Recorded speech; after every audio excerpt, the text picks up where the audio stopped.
Alright guys, welcome back to the channel. Welcome to another video. We got some more news for you today. We're back on the global side of things. We're on Dokkan World's Twitter, so I'll leave his link down in the description if you want to check him out or drop him a follow. But after seeing the reveal for the two LRs that are coming in the 7th anniversary for JP right now, of course that'll be coming out in about 6 months of global, I am indeed hyped, man. They look so dope. I'm still so curious of what they might do for a part 2 LR, or part 2 LRs, shall I say, because there is two. If they're going to go down like the Broly and Shenron route, or maybe have Vegito and Zamasu, who knows? All I know is I'm hyped. But we've had some JP news, we've now got some global news. We're on Dokkan World's Twitter, as I said. I will leave the link in the description down below if you want to give him a follow and check him out. But he has tweeted, global January 31st, half 10 PST or 10:30 PST, which my time is technically February 1st, between 6:30 and 7:30, I always forget which time. The Tech Dokkanfest Future Androids will be dropping.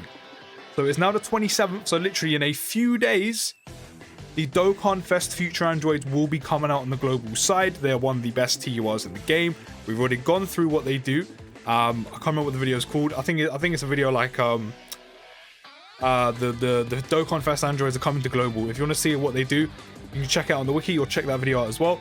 Also, the Dr. Zhou and 19 sideband unit that comes with them, like one of the best sideband units in the game. They are insane. The Androids category has just had such a major buff over the last like 3 months or so, maybe a little bit more, and the category is honestly insane. Of course, we're going to be getting the EZA'S for the AGL LR Androids, which do not EZA regularly. I think I may do a separate video when they eventually drop on how to do them, but it'll be in the game anyway. You complete missions. There's no actual EZA stage or event for these two. It's just an actual, like, you just go through missions. And I think if you have to complete Dokkan events, and if you have them on the team, you get the medals quicker compared to if you don't. So that's how you EZA them. Also, we've already gone through the AGL 17 and Hellfighter 17 getting EZAs as well. They're quite nice. And on February 7th, so this will probably be February 8th for me, February 7th, 4 o'clock PST, we are indeed getting the Dragon Ball Fusions, EZAs, and Dokkan Awakenings. So we're getting EZAs for Pandel, Bolpan, Barlot, Crowley, Tiencha, and Pinnick, and Tekka, and are getting Awakenings. So they weren't actually related to the 7th year anniversary. So yeah, there we go. I thought potentially they might be related to the 7th year anniversary, but they're actually not. We are indeed getting them, so some extra content, which is nice. There's also some other stuff coming in the next few days, which we'll go over after we go through all the EZA details. So we'll quickly try to get through these. So we have Pand. I used to use this unit a lot. I used to use her quite a bit. I think I used to just use her on a Fusions team just purely for the support, back when the supports were like just this bare bones, just attack plus 30% for all allies. That was literally all units did back in the day, but her EZA now, she's an int type lead, giving key plus 3, HP and attack and defense plus 100%. Not the best leader skill, but can be useful in Ultimate Clash. On super attack, she does cause supreme damage to enemy and lowers attack and defense by 20% for 3 turns. On her passive, gets attack and defense plus 150%, which is very nice considering how it started. I mean, that was it. Definitely now a whoop of victory. All allies now get attack and defense plus 30%. And then plus an additional attack and defense plus 10% and a chance of evading enemies' attack, including super attack plus 7% per fusion category on her team. So if you run her on a fusion category team, not only is she going to support, I mean, all allies anyway, even non-fusion units, she has a very nice passive now. She also lowers attack and defense on super by 20% for 3 turns. And she even has a chance of evading her Fusions category ally on the team, which is very nice. I mean, if you really wanted to, and you had her like rainbowed or just any amount of dupes in her, you could kind of go down the full evade route. And then when you run her on a Fusions team, she's going to have a very high chance to evade. But that's entirely up to you. Her link skills are okay for the unit she is. Battlefield Diva is primarily a Peppy Girls link GT, so she'll actually link quite well with SSJ4 units, especially with eventually going to be the LR Super Saiyan 4 Goku and Vegeta fusing to Gogeta on global. Again, a 6-month wait. Infight is not a bad link. Same lineage, fused to fight air and shattering the limit. She mainly has key links, but it's not really a bad thing considering the unit she is. She doesn't go on hardly any categories apart from Peppy Girls, Fusion of course, where she's going to be her be at her absolute best. Goes on Hybrid Saiyans and Crossover, so quite a nice EZA there. Then we have the Bolpan, This was another one I used to use purely for our support, which again, this is all it was back in the day. All allies key +3 when HP is 30% or above. No attack and defense with the key, just purely key.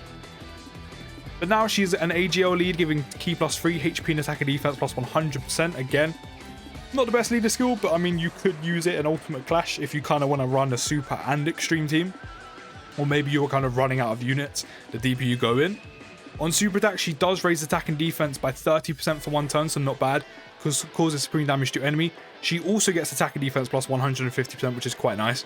She gets an additional attack and defense +30% with each fusion category ally attacking in the same turn, so that's a maximum of 60%. Of course, she excludes herself, so that's an extra attack and defense +60% on top of the attack and defense +150 she gets. So that's actually really, really nice, especially for the fact that she's still a support. She's also still a supporter as well, but she only gives key. All allies key +3 when HP is 30% or above, which is very easy to come off, but again, it's only key. But this part of the passive is very nice considering what she used to have. Also, she has a high chance, which is a 50% chance of attacks being effective against all types. So not a bad alternative on a fusion category, if I do say so myself. Especially if you have the Pandel on the team as well, running as a floater, supporting her, giving a bit of extra attack and defense, getting a few of those extra links off like Battlefield Diva, GT, etc. Also, she has a high chance of guarding all attacks, which is a 50% chance, which the fact she can guard and have attacks effective against all types is very nice, especially on the caliber of unit she is. The only thing is, I mean, if you're new on the channel, you might not know this, but if you're not new, I'm not a fan of chances to guard. A 50% chance is decent, but there's also a literal coin flip chance, heads or tails, that she won't guard, which probably could end up being quite bad if you're doing like an SBR, ESBR run, maybe even Goku or the Vegeta event. But it's not bad. The fact she can guard, she has a high chance of attacks being effective against all types. On top of the fact she has attack and defense +150, and she gets an attack and defense +30% on top of that, with each fusion category ally attacking in the same turn. That is a really nice EZA. Terms and links quite similar to Pandel, because this is Bolpan. Battlefield Diva, the Innocence GT Fuse Fighter, more than meets the eye. Saiyan Lineage, Shouting the Limit, again, majority key links, but she would have needed those anyway, considering the unit she is. Another one that doesn't go on many categories, she goes on Peppy Girls, Fusion, where she's going to shine. Again, you could run her with the Pandel, which could work really nicely. Hybrid Saiyans, Youth, and Crossover. Next unit we have is Barlot. It was a strength lead, giving key +3, HP and attack and defense +100%. You know what I'm going to say, so I'm not going to say it again. On super attack, he does greatly raise attack and defense for 1 turn. That is by 50%, so that's really nice. Causes supreme damage to enemy. Randomly changes key spheres of a certain type, strength excluded, to strength key spheres. So he supplies his own key, but that's mainly how you're going to be building up his passive, because he doesn't have a flat passive. He gets attack and defense +30% per key sphere obtained, so quite similar to Kefla's, Super Saiyan 2 Kefla's EZA. If you can keep this, if you can consistently keep picking up strength key spheres, he's good to go, especially once he super attacks. The only difference, of course, being there, she stacks defense, whereas he greatly raises attack and defense 1 turn by 50%, but that's still good. So as long as you're getting a decent amount of strength key spheres, he's good to go. Also gets an additional attack and defense +30% and a chance of performing a critical hit +15% with 3 or more key spheres obtained. So even that, you get more attack and defense on top of that, which is really nice, especially again because he doesn't have a flat passive. Also a high chance, 50% chance of launching an additional super attack with 5 or more key spheres, especially because you can, if you do get 5 or more key spheres, you can greatly raise your attack and defense twice in a turn. Also gets an additional attack and defense +30% and a chance of performing a critical hit +15% with 7 or more key spheres obtained. So on top of that, you'll get another attack and defense +30%, taking it up to an extra attack and defense +60%, and have a 30% chance to crit with no dupe, which is really nice. Again, especially if you're consistently picking up a decent amount of strength key spheres. In terms of the links, they're not bad either. Same Warrior Race, same Lineage, same Pride. Family Ties, I haven't seen this link in years. Family Ties? I mean, the Dokkanfest Barlock's not a bad linking partner. Eventually when he's going to get an EZA, not bad, but yeah, literally a handful of units, so it's not a great link. Fused Fighter, Experienced Fighters, and Shouting the Limit, and also only goes on 2 categories, which is Fusion and Crossover, which they're quite good categories, but obviously very, very limited. Next we have Karoli. who again, I'm not even going to bother going through the leader skill. On super attack, causes supreme damage with a high chance of stunning the enemy, which is a 50% chance to stun the enemy for 2 turns. So very nice to have for SBR and ESBR. On passive, attack and defense plus 260%, which is very good. But let me just quickly say this. Why this is very high and a very big number and very good, don't forget, this is just a general pool unit. If this was on a Dokkanfest, busted, okay? But this is on a general pool unit where their stats are a lot lower than Dokkanfest and LRs and some of the better units you've been using. So while that is still very good for the caliber of unit he is, just remember, it's not going to be as big on like super attack and the actual stats you see as like if you're looking at, you know, the usual like hype units. Also launches an additional attack that has a great chance, which is a 70% chance. We've seen 70% chance, especially with LRUI Goku with his dodges, of becoming a super attack. So very nice indeed. Especially again because he has a 50% chance to stun for 2 turns. So potentially in SBR and ESBR, this man's going to go wild. Has attack plus 59% when the target enemy is stunned as well, which is very nice indeed. Links are quite a bit better from the previous units we've seen. Super Saiyan, Saiyan Warrior Race, Saiyan Lineage, Berserker, Fuse Fighter, Shattering the Limit. Only goes on 2 categories as well in Fusion and Crossover. So not bad. Again, they're not bad categories, but again, they're just incredibly limited. But then you can go absolute balls to the wall and run Bolpan and Pandel on the same team as this man and just have him putting out big numbers. So I mean, that is an option. Now we have Yamhan, or I think the actual name wasn't it Tian-chan for a while? But on here is Yamhan. I prefer Tian-chan. I'm pretty sure it's Tian-chan. Back in Budokai 2, I'm pretty sure it's Tian-chan. I can't remember. It's been years since I played Budokai 2. But the leader skill is not good. You're definitely not going to be using that. On super attack, they greatly raise attack and defense. No, sorry, they greatly raise attack for 1 turn, which is by 50%, which so damage output is going to be nice. Causes supreme damage to enemy and lowers attack by 10% for 3 turns. Not the best, but it is there, I guess.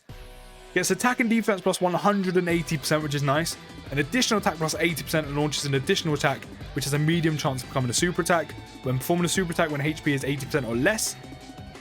Not too difficult to come out, but it's, you know, again, when you're doing harder events, you kind of don't want your health to be down there, but it's not difficult to get off, I guess. So the damage output for this unit is going to be very nice. Especially with the fact greatly raised attack on super, attack and defense plus 180, gets an additional attack plus 80% as well. Also gets key plus 6 plus an additional attack plus 80% and a high chance of performing a critical hit when HP is 80% or less once only, which again is quite nice. In terms of the links, it's actually quite nice that he gets key plus 6, but it only happens once only. Z Fighters, Infighter, Dodon Ray, which is, I mean, literally Tien and what's his name? Chelsea's move. Kamehameha, Fuse Fighter, Shattering the Limit. Goes on Fusion, Earthlings, Crossover, and Time Limit. Quite weird how they have Time Limit, but actually no, because they are Fusion Dance. So admit that's probably why. But then we have the EZA'S for Pinich and Tekka. He is a crossover lead, giving key plus 3, HP and attack and defense plus 77%. This part of the leader skill you're just not going to be using. On super attack, raises attack for 1 turn by 30%, causes supreme damage to enemy and lowers defense by 20% for 3 turns. On passive, gets key plus 3 and attack and defense plus 150. Gets an additional attack plus 120% performing a super attack, which is quite nice. Launches an additional attack, which has a medium chance of becoming a super attack. So not bad. Not bad. Isn't this a free-to-play unit? So for a free-to-play unit, that's actually not bad. In terms of the links, though, the links aren't the best. Saiyan Warrior Race, Saiyan Lineage, The Innocence, More Than Meets the Eye, Tough as Nails, Shattering the Limit. Only goes on Dragon Ball Seekers, Youth, and Crossover. So while it is quite a nice EZA, I don't know kind of where he fits in. Probably the same is going to be applied to Tekka as well, who has the same steps, has a Fizz leader skill, which again, you're not going to be using him for. Also raises attack for 1 turn by 30%, causes supreme damage to enemy and lowers defense by 20% for 3 turns. On his passive, he gets attack and defense plus 150, plus an additional attack and defense plus 50% when there was another crossover ally attacking in the same turn. So he's going to shine on a crossover team, obviously. Crossover category allies attack and defense plus 25%, which is quite nice. High chance, which is a 50% chance of key plus 2 and attack and defense plus 25% for all allies. I mean, the 2 separate parts of his passive being 2 supports is fine. Having it be a coin flip, a 50% chance of getting the key +2 and the extra attack and defense +25% though is a bit meh. But I guess, you know, combined, if you do get that, you know, 50% chance to come off, it will be key +2 and attack and defense +50% for all allies. So I guess that kind of balances it out. Again, in terms of link skills, really not good. Courage, Kamehameha, more than meets the eye. Hero, Infire, Shang the limit. Goes on Dragon Ball Seekers, Youth, Kamehameha, Earthlings, and Crossover. He's going to be very nice on Crossover, but his links are just not good. Now for the next part of the news there's been, which if you haven't, wrong thing, that's missions. If you haven't been reading the news, again, always read the news. Otherwise you're missing out. But just to kind of tie everything in, we are getting a new support memory from this event here, which is collect 100 Trunks and Mai's reunion, and you'll be able to use it. We're getting new SBR stages, which I'm pretty sure I briefly kind of went over in the same video where I said the Dokkanfest androids were coming out. We are getting new SBR stages, which means more content and more stones on global, which is nice. And that is about it to wrap it up. So let me know what you think about the Dragon Ball Fusions EZA'S down in the comments. Are you excited for the androids? Will you be summoning? Of course, I will be doing a should you summon like the day before or on the day they do drop, but do let me know if you'll be summoning on them. They are one of the best TURs in the game and bring one of the best sideband units in the game into the game. But yeah, let me know what you think about the EZA'S. Are you going to be summoning on the future androids? Let me know. I'll see you next video, guys, and